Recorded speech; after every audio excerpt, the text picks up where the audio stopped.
Mambo ni mengi alafu muda ni mchache. Tumeweza kuona Juma Jux amekuwa akiandamwa sana katika mitandao ya kijamii, na leo hii tumeweza kuona Juma Lokole ameweza kufichua siri nzito ambayo iliweza kujificha kwa muda mrefu, na wengi wao wakasema kiukweli kwa hiki kinachoendelea sasa Mwenyezi Mungu anatakiwa kuweza kuingilia kati haya mambo, kwa sababu tunaona kuna vitu ambavyo haviko sawa katika maisha ya hawa watu, na wengi wao walitamani sana kuweza kuona maisha ya bibie Priscilla yaweze kurudi Tanzania, lakini ndo kama hivyo mambo yamezidi kuwa mengi, na leo hii Juma Lokole ameweza kueleza ukweli wote ambao uliweza kujificha kwa muda mrefu juu ya bwana mkubwa Juma Jux, na kusema ya kwamba kuna siri nyingi ambazo zipo na sio kila kitu wa Tanzania mnatakiwa kuweza kukijua, kwa sababu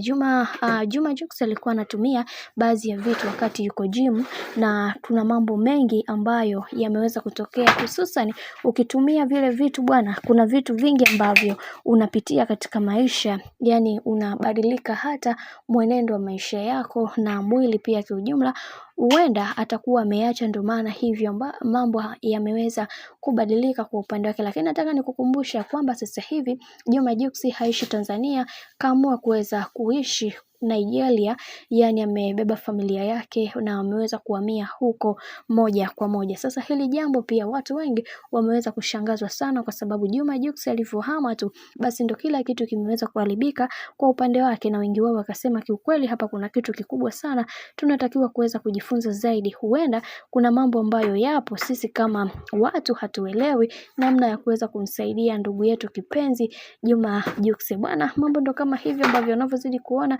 mambo yanazidi kuwa mengi juu ya haya ambayo yanayoendelea kwa sasa. Mimi naomba nikukumbusha kitu kimoja, kama ndo mara yako kwanza basi usisahau kusubscribe, kulike, kushare pamoja na kucomment, kwani ukifanya hivyo utakuwa umejiweka katika nafasi nzuri ya wewe kuweza kuenjoy na kufurahi pia katika channel pendwa hii hapa ya Bizoza Media.